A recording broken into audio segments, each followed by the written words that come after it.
Well, the ongoing debate continues about whether Australia is managing the alliance with the US. Well, a particular point of interest is whether we should be spending the 3.5% increase on defence, as is the desire of the Trump administration. Joining me now is the former Home Affairs Secretary, Mike Pezzullo. Mike, first of all, we've seen these AUSMIN meetings. We've had assurances in Washington that AUKUS will go ahead. First of all, how is this being managed from your perspective, this alliance? Good morning, Laura. I think the alliance has been managed quite well. The question that we'll come to in a moment is at what cost? In other words, what investments are we putting on the table and what risks and liabilities do they bring with them? But the alliance itself is being managed well. How do we know that? Because every other ally or partner of the United States that's displeased, either the president personally or the administration, has been whacked.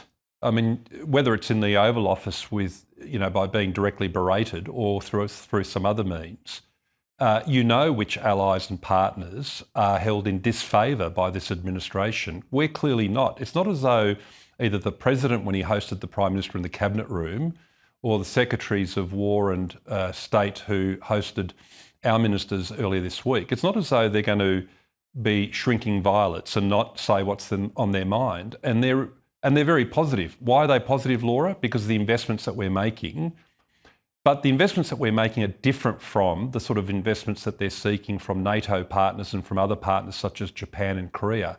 The size of our defence force clearly doesn't matter as much to the American administration as it does in other cases. I think what matters to them is access to geography. You and I have talked about that on several occasions this year.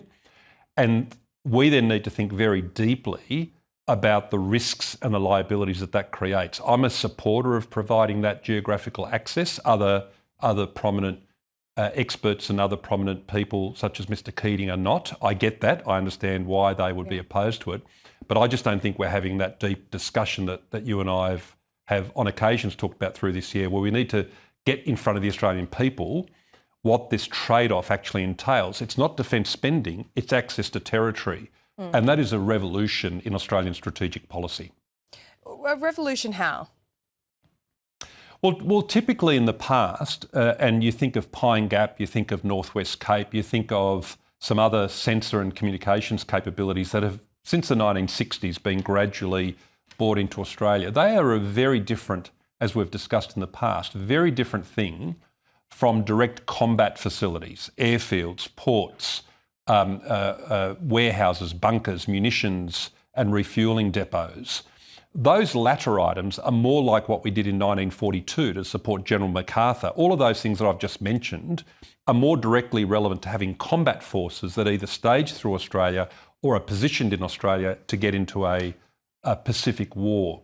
That typically has not been at the centre of Australian policy. In fact, it's been contrary to Australian policy for about up until about the decision of the Gillard government to have the Marines come in, and then later on the Abbott government signed the Forced Posture Treaty in 2014.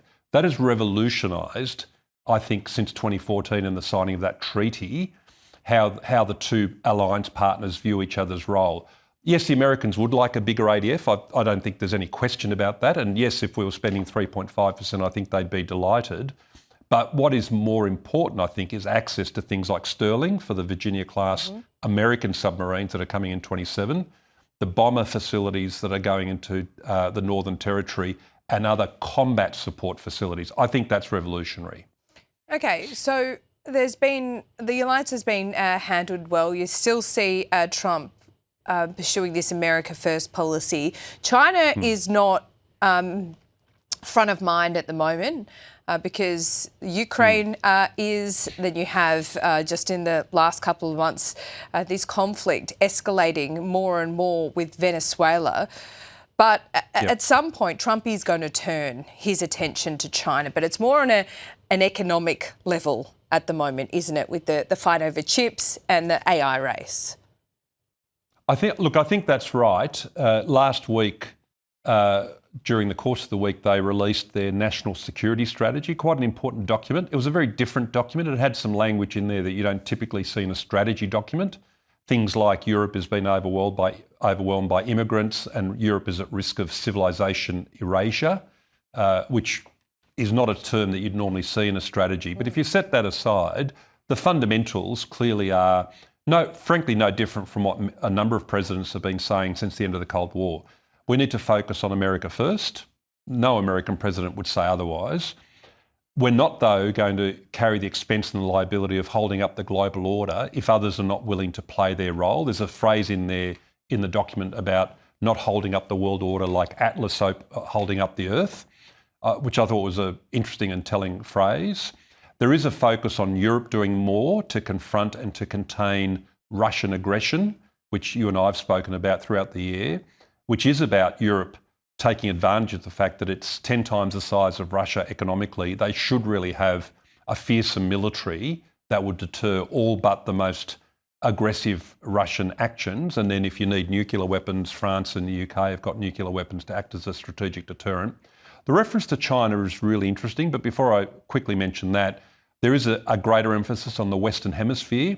But American presidents going back to the early 19th century have talked about the Western Hemisphere being, if you like, our local geography or our homeland geography, and that the US administrations going right back to Monroe in the 1820s looked dimly on the incursion into the Western Hemisphere of any external powers. So Trump, in that sense, is really in a constant line of American tradition.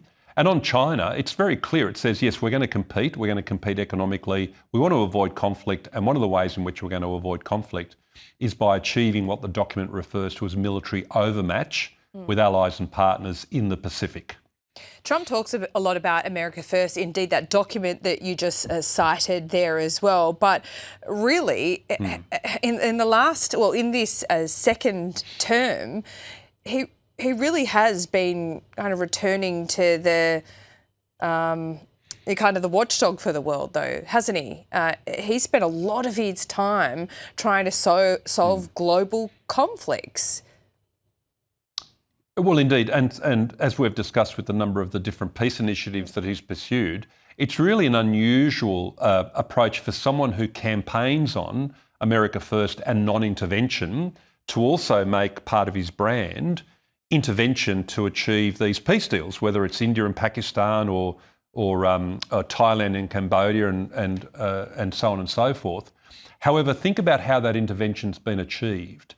In no circumstances, and I think the president's actually quite proud of this, as he, with the exception of the attack on Iran's nuclear facilities that we discussed earlier in the year, he's actually not committed US combat forces, with the exception of what's occurring down in the Caribbean and in the Eastern Pacific Ocean, where they're interdicting what are designated to be narco-terrorists with these aerial strikes on these boats. But other than that, American military power has actually not been deployed. So I think the president is achieving a twin objective, or he's trying to at least, of being a non-interventionist when it comes to the significant deployment, the material deployment of US forces, with the exception of the B-2 bomber run into Iran. So that appeals to his base. So his base is animated by this idea that we've taken on too much, we're spending too much.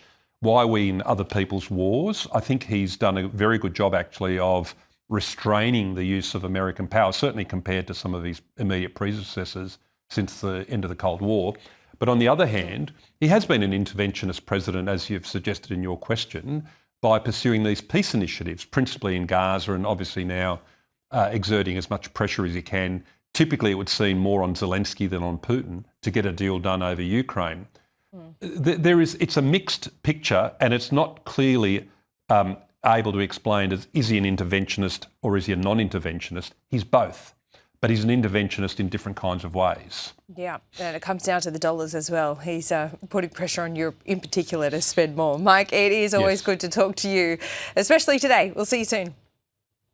Thanks, Laura.